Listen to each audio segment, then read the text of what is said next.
Mas eu tenho uma palavra que vai mudar a tua vida hoje, que vai mudar a nossa vida.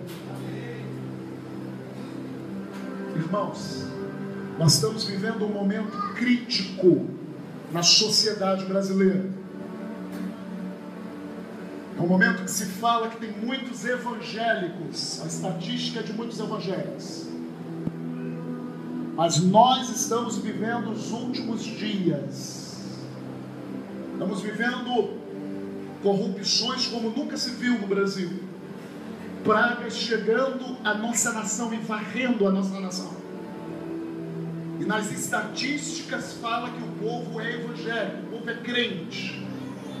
Mas mesmo em meio aos crentes, estamos vendo assim coisas terríveis. Eles não estão mudados do mundo.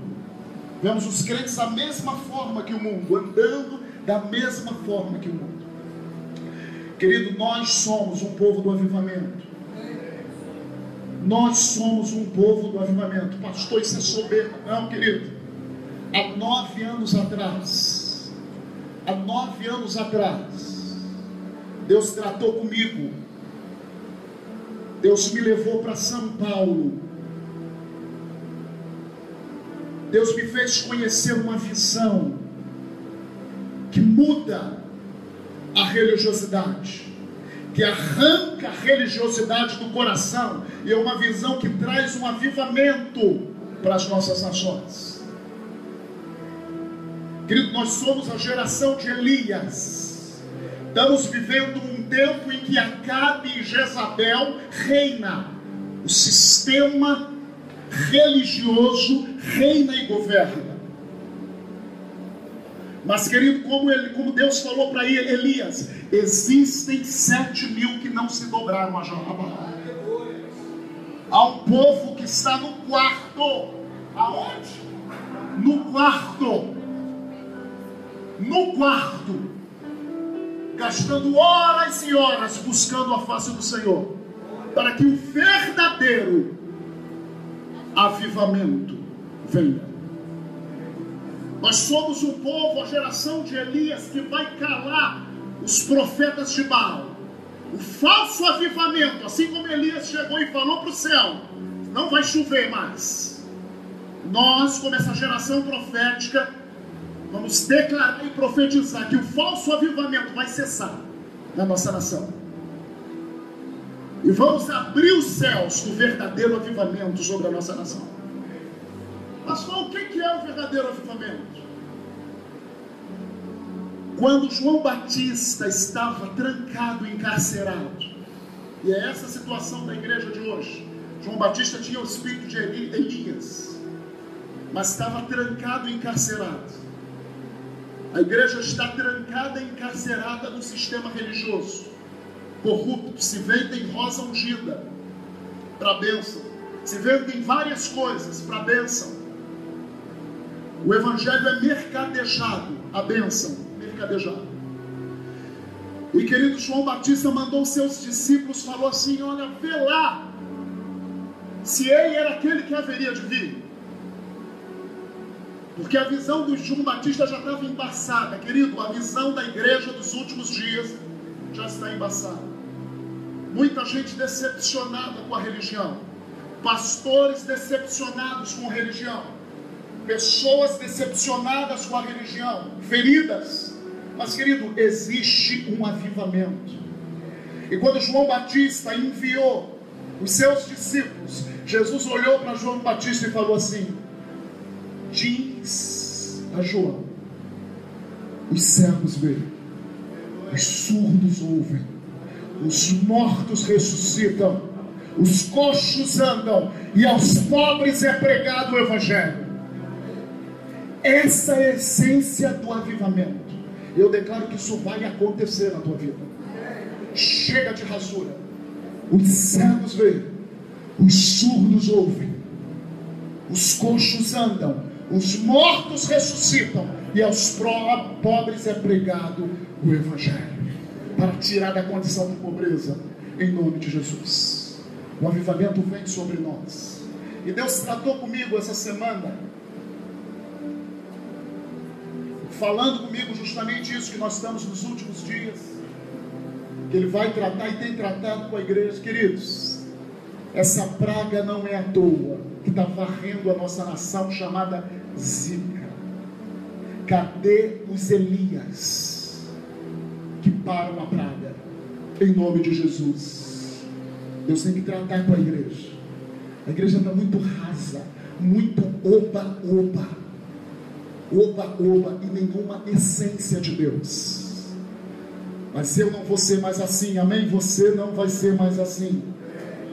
E quando Deus começou a colocar essa palavra, eu vou ministrar para você, no meu coração, Ele justamente falou dos últimos tempos. E eu peço que você abra a tua Bíblia em Lucas capítulo 17.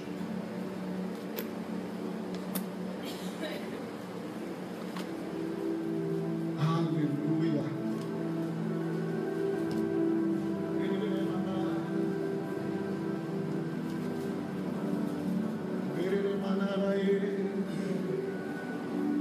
Lucas capítulo 17. Nós precisamos entender o que é o Evangelho. O Evangelho não é uma religião. Não, pastor. Pensei que eu era, agora é Evangelho. Não. O Evangelho é um relacionamento vivo com Deus.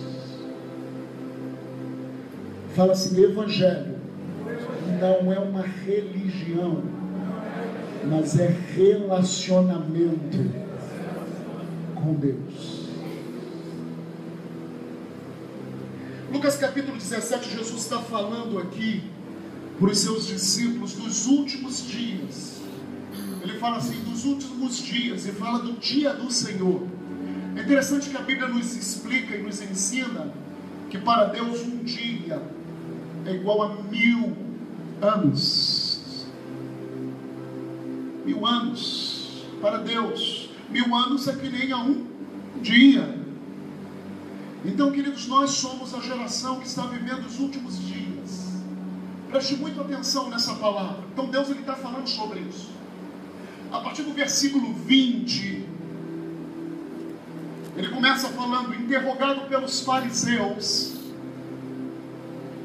sobre quando viria o reino de Deus. Jesus lhes respondeu. Eu quero que você preste muita atenção nessas palavras. Se possível, anote o que Deus fala com você. Primeiro princípio: não vem o reino de Deus com visível aparência. Muita coisa que nós estamos vendo aí de visível aparência, muitas marchas para Jesus, muitas coisinhas, isso não é reino de Deus. Por trás disso tem muito marketing, muita política. Isso não é reino de Deus. O reino de Deus não vem com visível aparência. Versículo 21 fala, nem dirão, eis-o aqui,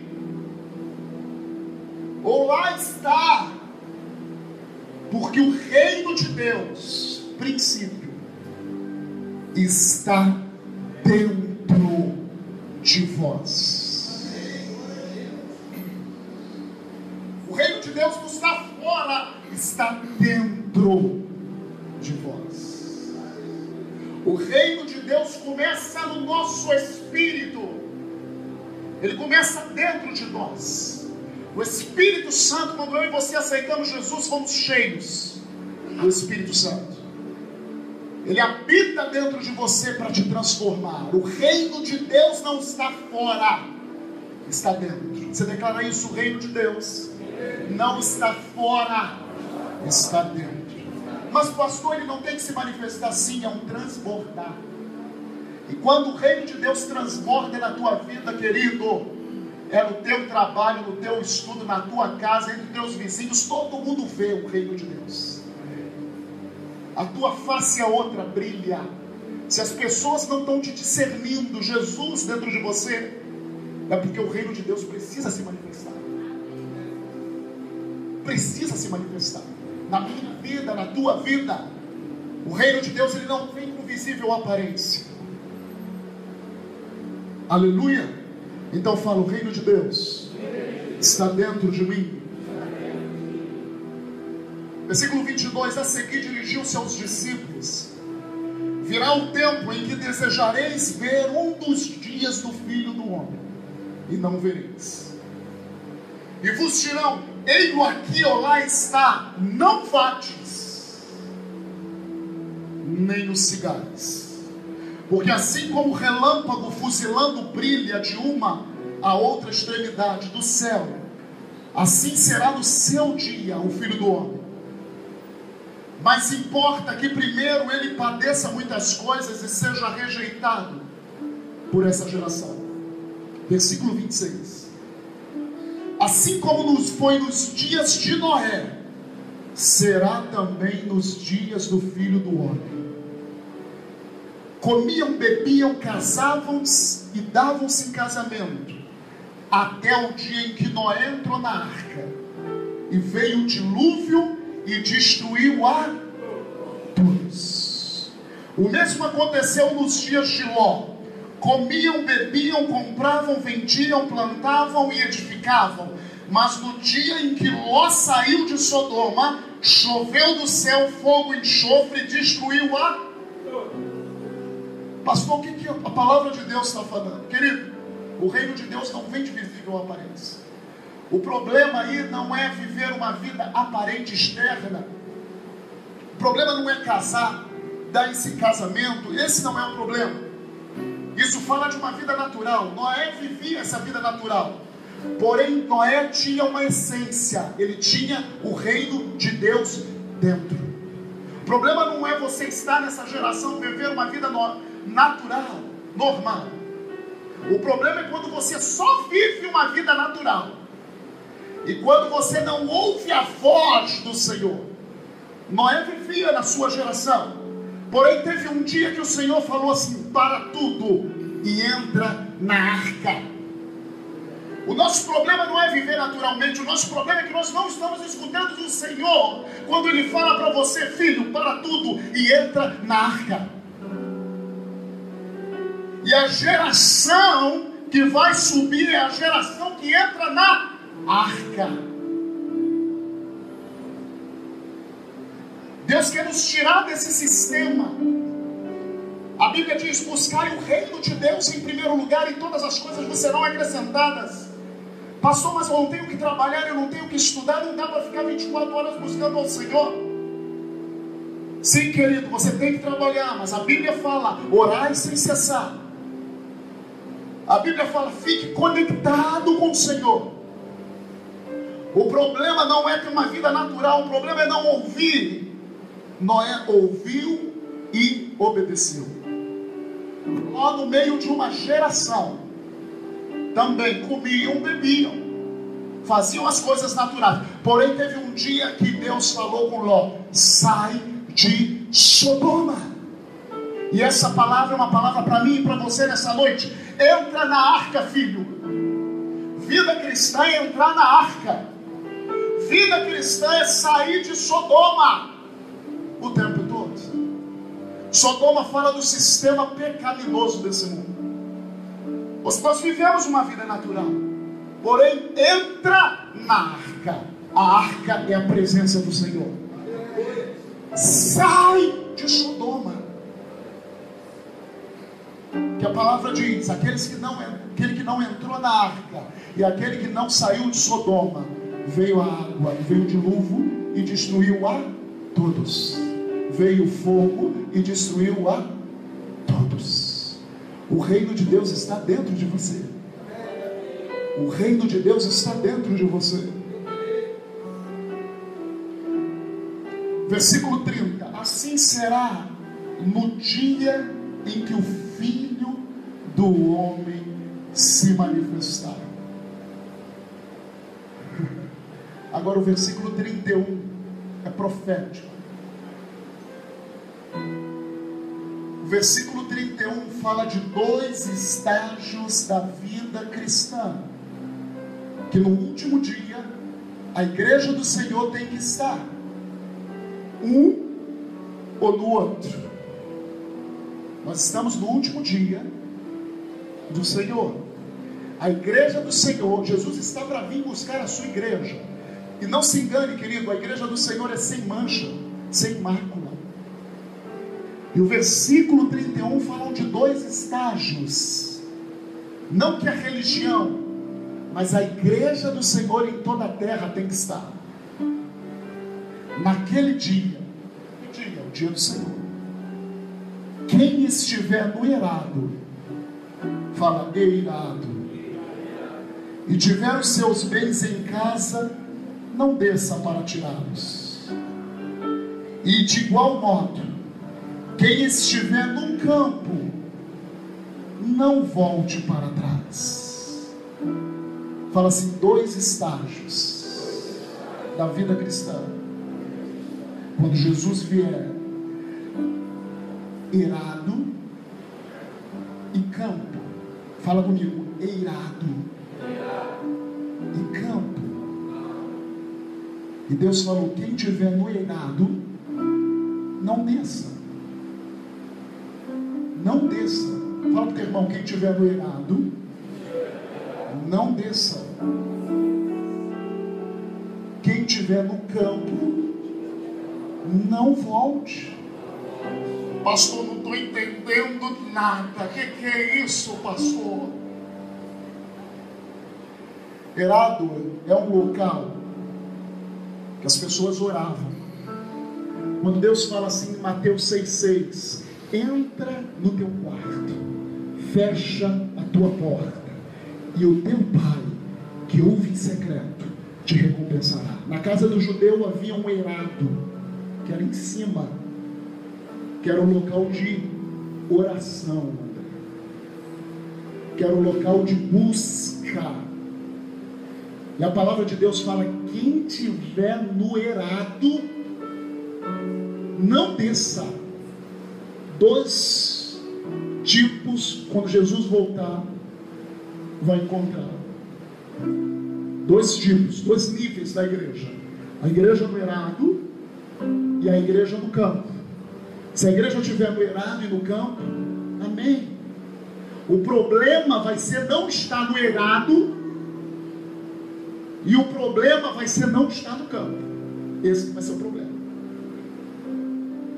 Deixa eu explicar melhor para você o que é eirado. Abre, mantenha aberto aqui em Lucas, vai para Atos capítulo 10, para que você entenda.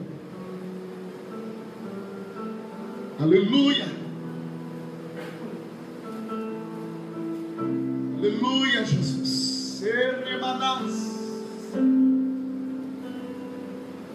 Deixa eu te explicar o que é eirado. Atos capítulo 10. Tinha um homem chamado Cornélio de Cesareia, que ele estava orando e teve uma visão. Ele não era judeu, ele era gentio, e ele estava orando e teve uma visão. A palavra diz que esse homem era bom, ele orava. De acordo com a visão dele, ele orava constantemente. Ele era bom, dava esmolas para o povo. E Deus ouviu a oração dele. Mandou um anjo ali e falou assim, olha, eu vou enviar um homem. Eu vou enviar um homem para pregar o evangelho, chamado Pedro. Ele está nas casas de Simão, curtidor, na beira da praia. Mas manda lá, homens lá, envia. Pega Pedro lá e traz Pedro para a casa de vocês. Esse é o contexto de Atos 10.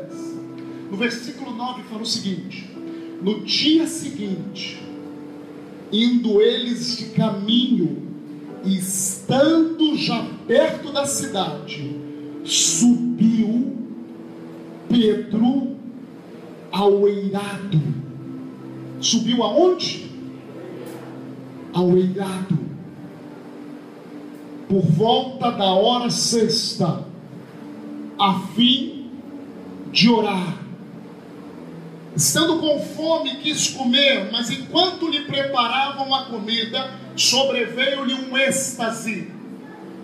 Então viu o céu aberto e descendo um objeto como se fosse um grande lençol, o qual era baixado à terra pelas 4 pontas.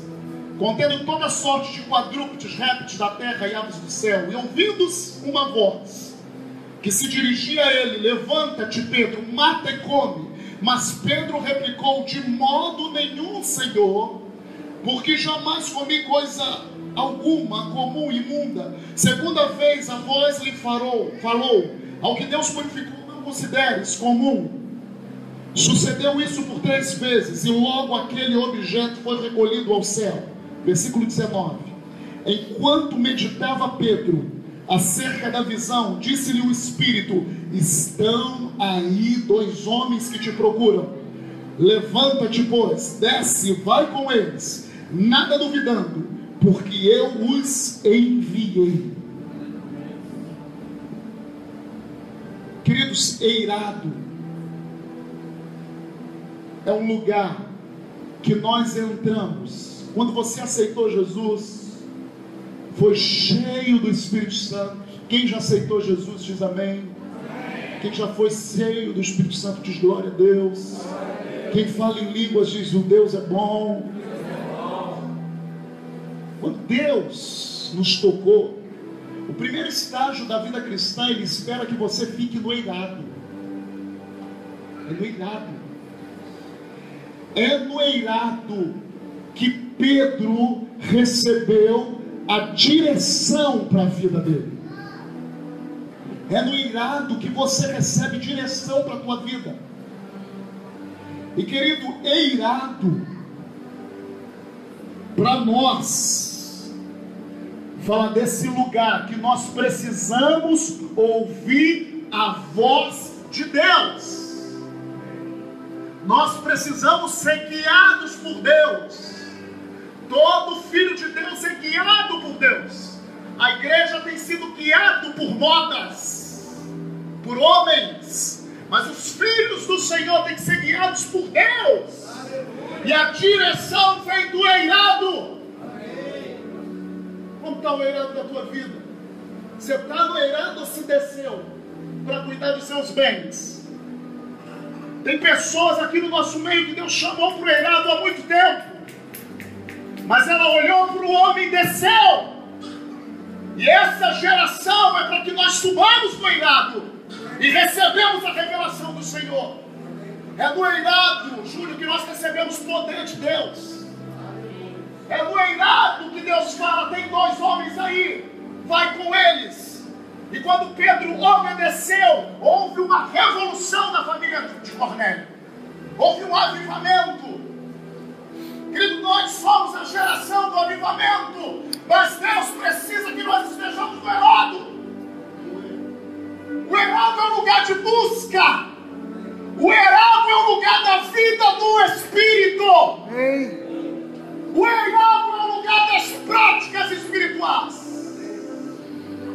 Pastor, eu não aguento ficar no eirado. Não, querido, o meu chamado é eirado. O meu chamado é eirado. Eu gastarei a minha vida na presença do Senhor. Eu fui chamado para um avivamento. Para Catarabachai Alamanás. O eirado é um lugar, querido, que você vai para adorá-lo. Conhecê-lo é só no eirado que você conhece. Pedro tinha uma visão distorcida de Deus. É no eirado que Deus tira toda a distorção do Evangelho. É no eirado que Deus arranca a religião de você.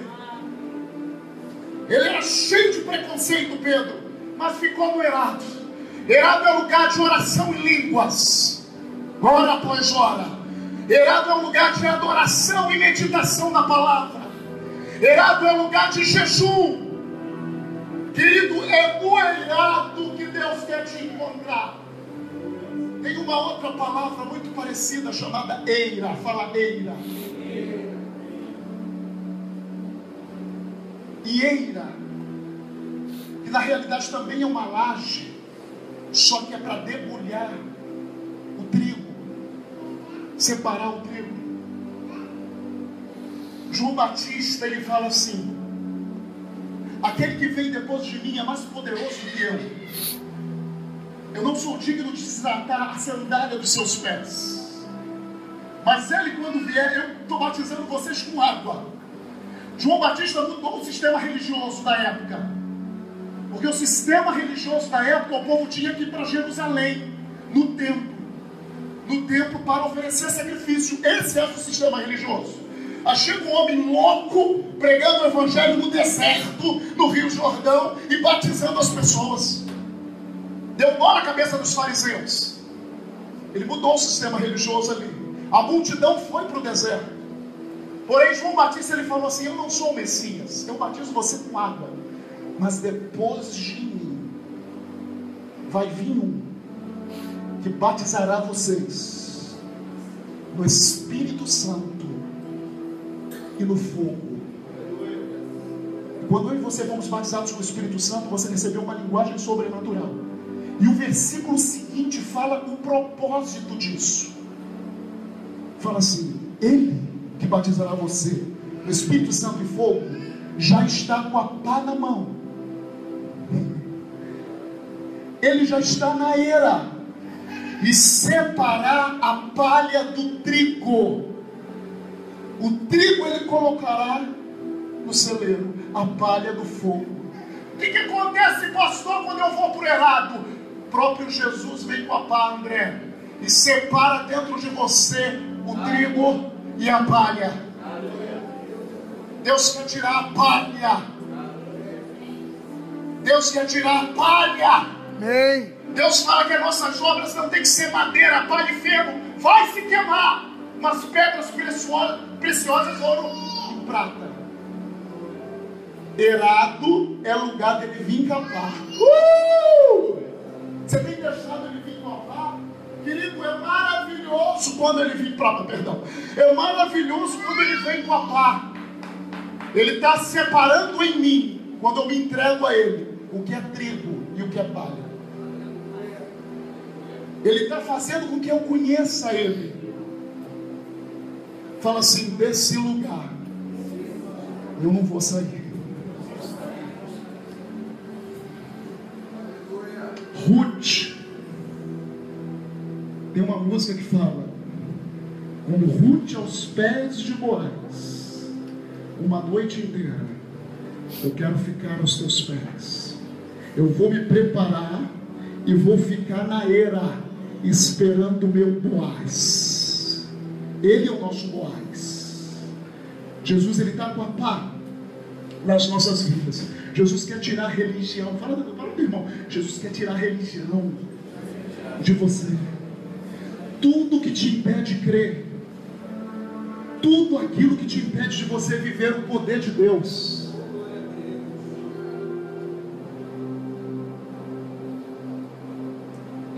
Esse erado é o primeiro estágio. Pastor, mas vou ficar no quarto, vou ficar no erado, hora após hora, a gente não vai fazer nada. Fala assim: pastor, a gente não vai fazer nada.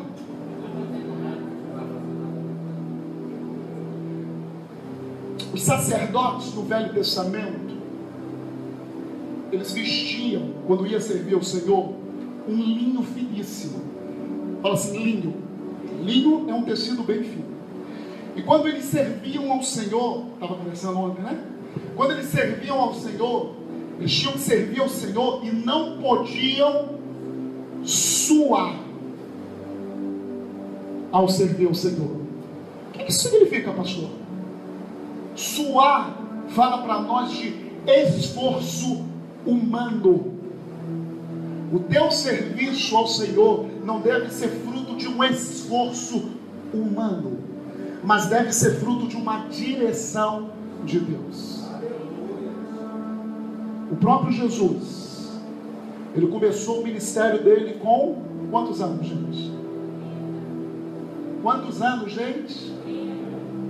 Quantos anos durou o ministério de Jesus? O que Jesus fez de 12? Eu não vou nem contar antes. De 12 a 30 anos. Crescia em graça, sabedoria e em estatura diante dos homens, mas diante de Deus. Jesus tinha um erado. No mínimo 18 anos Jesus ficava na presença do Senhor, para ter um ministério de 3 anos. E o ministério de 3 anos revolucionou. Outro homem endinheirado é um homem chamado Paulo. Fala assim, Paulo. Eu agradeço a Deus pela vida de Paulo. Se não fosse Paulo, nós não estaríamos aqui. Não, Deus arrumaria outra forma. O tempo do ministério de Paulo foi exatamente não, mais ou menos 33 anos. 33, gente. Paulo se converteu, foi tentar pregar o evangelho em Damasco. Houve uma perseguição, ele era muito novo na fé. Houve uma perseguição, ele teve que ser descido pela muralha de Damasco. Ele tentou se juntar aos judeus em Jerusalém. O pessoal não entendeu porque ele era perseguidor. Barnabé pegou ele, apresentou, porém levou ele para Tarso. E a Bíblia não fala mais de Paulo. Do ministério de 33 anos de Paulo, 11 anos ele passou no Herado. 11 anos Paulo passou no Herado. Herado, não em Tarso, não é preso não. Em Tarso, buscando ao Senhor.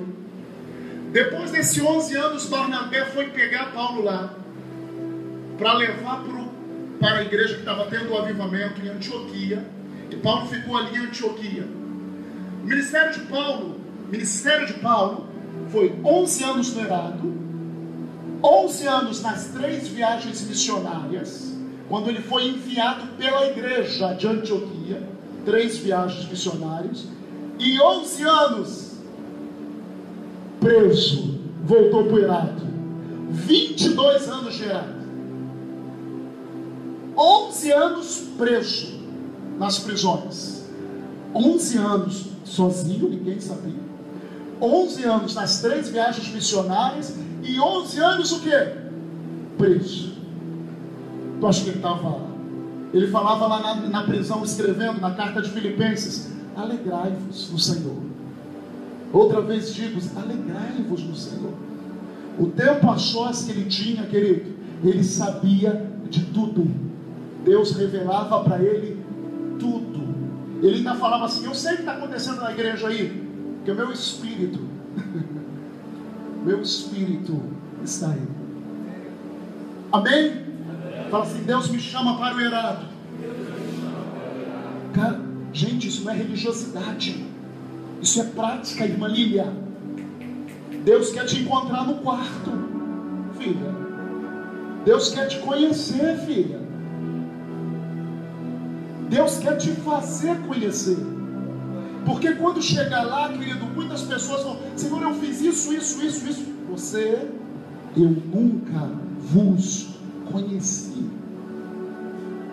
Herado é o lugar que nós conhecemos Ele e que somos conhecidos por Ele. Há uma geração que está indo, mas são filhos daqueles sacerdotes da religiosidade, tentando expulsar os demônios.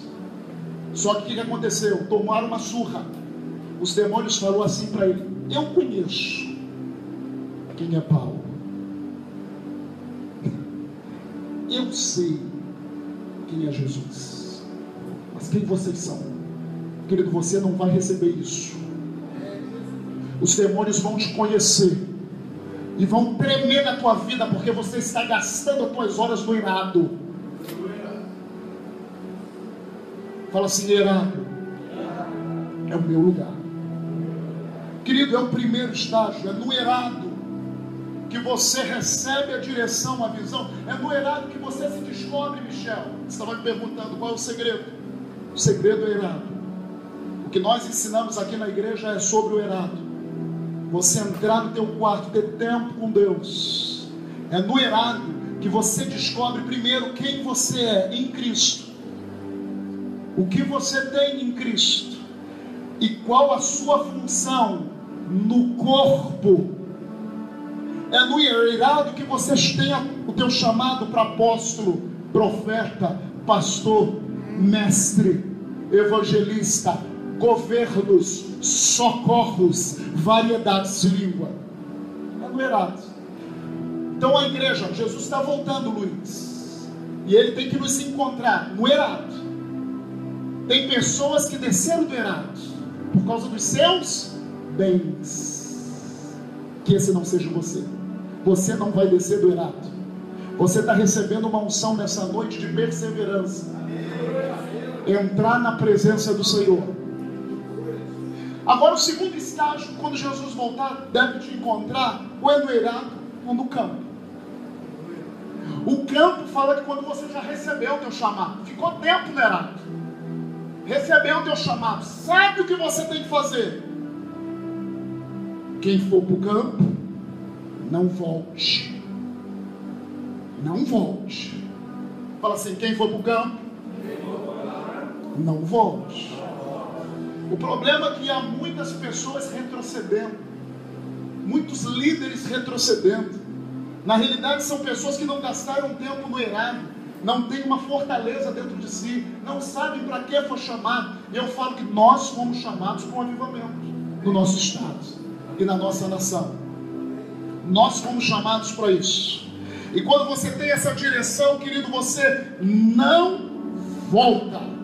A ordem do Senhor para mim e para você, se você já está no campo, se você já sabe o teu chamado, não significa que você não deve estar mais no eirado. Mesmo Jesus no campo, André, Jesus passava a noite inteira orando. A noite inteira orando. Jesus passava a noite inteira, gente. Se Jesus passava a noite inteira, e eu? Ai de mim! Jesus passava a noite inteira orando. Então, queridos, quando você recebe o teu chamado do eirado, você vai para o campo. E a palavra diz muito claramente, quem estiver no campo, não volte. Eu declaro que nós não vamos voltar. Deixa eu declarar algo profético para você. Eu não vou voltar. A minha família não vai voltar. Eu não vou recuar. Amém? Eu fui chamado para um avivamento. Augusto, você foi chamado para um avivamento. É tempo de eirado na tua vida. Tempo de eirado. Há uma geração de eirado. O meu sonho é ver esses jovens. Quem é jovem? Levanta a mão aí. Tem gente que é jovem pela fé. Estou falando sem ser pela fé. Sem ser pela fé. Jovens de 12 a 25 anos. Levanta a mão. O meu sonho. Levanta a mão. O meu sonho é ver vocês no eirado. Vocês estão numa fase de decisão de vida. E vocês acham que vocês vão tomar a decisão que vocês querem. Mas quando vocês aceitaram Jesus, vocês não são de vocês mesmos. Vocês são dele. O teu chamado está no eirado. O meu sonho é ver as minhas filhas, é ver os meus jovens. Eu ligando para ele, pastor, não posso falar. Por quê? Estou aqui no quarto e é 3 horas para orar. Não posso falar. Estou aqui com uma pessoa mais importante. Meu sonho é uma geração no quarto, no eirado. Isso vai fazer, Felipe, diferença na tua vida. Se você entender essa mensagem, pastor, não estou entendendo nada. Continua recebendo. Você também, querida, vai fazer uma diferença na tua vida. Vai te levar às águas profundas. Vai te levar ao propósito dele. Fala assim, eu quero. Quando Jesus voltar, está no eirado. Não vou descer. Ou está no campo. Eu não vou voltar. Você pode dar glória a Deus? Você pode aplaudir a Jesus?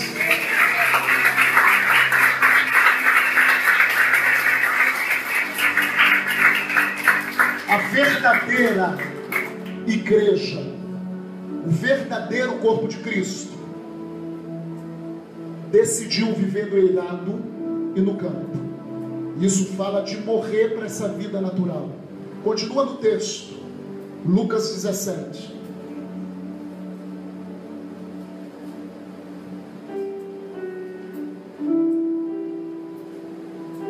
Versículo 33. Tem mais, pastor? Tem mais.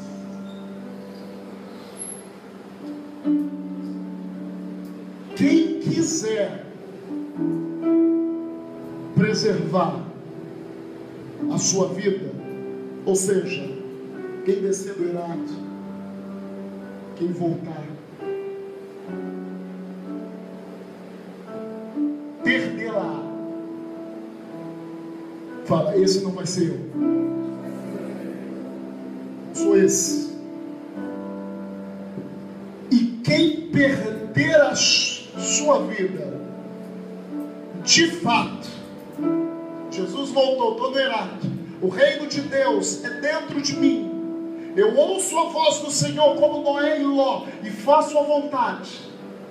Eu decidi gastar a minha vida no eirado e no campo. Quem perder a sua vida, de fato, a salvará. Fala, sou eu. Por quê? Digo-vos que naquela noite 2 estarão na cama. Um do eirado e do campo. O outro que desceu e que voltou. Um será tirado. Outro será deixado. Um fala de Noé e de Ló, que ouviram ao Senhor, que entenderam que o reino de Deus é dentro, não é visível a aparência, que entenderam o lugar deles, será levado no arrebatamento, e outro será deixado. 2 mulheres estarão juntas moendo, uma será tomada e deixada a outra. 2 estarão no campo, um será tomado, que não retrocedeu, e outro será deixado. Agora preste atenção no versículo 37, eu nunca tinha entendido, e Deus abriu. Então lhe perguntaram, eles ficaram apavorados com isso, os discípulos ficaram apavorados com isso. Onde será isso, Senhor? E olha a resposta de Jesus. Respondeu Jesus: onde estiver o corpo, aí se ajuntarão também os abutres. Aí eles falam, entendemos tudo, Jesus. Onde estiver o corpo, ali estarão os abutres. Mas uma das regras da meditação na palavra é que todo versículo está explicado dentro do contexto. Jesus está falando do reino de Deus que é dentro de nós. Jesus está falando de nós gastarmos tempo dentro de um quarto, dentro de um eirado, de vivermos essa vida, ainda que nós vivemos naturalmente, mas ouvirmos a voz de Deus e cumprirmos como Noé e como Ló. Jesus está falando de eu estar no eirado e não descer, de eu estar no campo e não voltar. E Jesus ele fala de eu perder a minha vida para mim achar a vida dele. Não mais eu vivo, mas Cristo vive em mim. E quando Jesus ele fecha o ensinamento, ele fala, gente, um vai ser tomado, outro deixado. Quem vai ser tomado? Quando a Bíblia fala, onde está o corpo, aí também estarão os abutres. Jesus está falando que ele não vai dividir. Lembre da passagem, da parábola do trigo e do joio. Quem lembra? Tinha trigo, o joio nasceu com trigo, e os anjos falaram, vamos separar. Falou, não separa, não separa, deixa, no tempo da colheita nós vamos pegar o trigo, colocar no celeiro, e o joio que foi semeado pelo diabo, nós vamos tirar e botar ele na fogueira. Querido, na igreja do Brasil, há trigo e joio, não se engane. Não se engane. Não se engane. Todo mundo que diz Senhor, Senhor, não ache que todo mundo que diz Senhor, Senhor entrará no reino. Não ache, isso é um engano. Nós precisamos de um avivamento. A igreja no Brasil está morta, porque decidiu descer do eirado, decidiu voltar, decidiu viver uma vida natural. Então, quando Jesus fala sobre perder a sua vida, Xalaá, é a geração do errado, é a geração do campo. E quando ele fala, olha, onde está o corpo, vai estar o abutre. Quem já viu no Discovery Channel aquelas reportagens de animais que quando está quase morrendo, vem aqueles abutres. Quem já viu? Os abutres vêm, já está quase morrendo o animal. Os abutres vêm e... O que isso diz para nós? O corpo morrendo fala da igreja verdadeira do Senhor. Daqueles que decidiram morrer para si mesmo e viver para eles. O abutre fala de uma geração que está junto com a igreja, mas é joio. Mas é joio, essa não morre para si mesmo. Pelo contrário, essa come a carne do corpo. Essa come a vida do corpo. Essa divide o corpo, dilacera o corpo. Mas Jesus está voltando. O trigo vai ser separado do joio. Decida nessa noite, irmãos. Poucas vezes aqui eu fui tão profético. Por isso que eu pedi para você agora. Quando Jesus me deu essa palavra, eu fiquei tremendo. Decida ser trigo. Decida morrer para si mesmo. Decida estar no errado. Ali, pastor, mas eu não estou sentindo nada. Você tem que sentir. Você tem que deixar que Ele venha com a pá e separe. Que Ele limpe toda a era você por dentro. E separe aquilo que é trigo e aquilo que é palha. Você precisa ser, querido, e eu também, a geração de Noé, construindo a arca, entrando na arca quando Ele mandar. A geração de Ló, saindo de Sodoma. Sodoma está aí, querido. Centro da cidade aqui, tudo que é lugar, Sodoma. Sodoma. Querido, as nossas crianças estão sofrendo. Crianças que estão nascendo com microcefalia. A culpa é da igreja. A culpa é nossa. A autoridade sobre essas enfermidades está sobre a nossa vida. Mas para você receber essa autoridade é só o errado. É só o errado. Só o poder de Deus. E essa não vai ser a última praga. As pragas estão aí. Mas há um lugar para mim e para você no errado. Feche os seus olhos.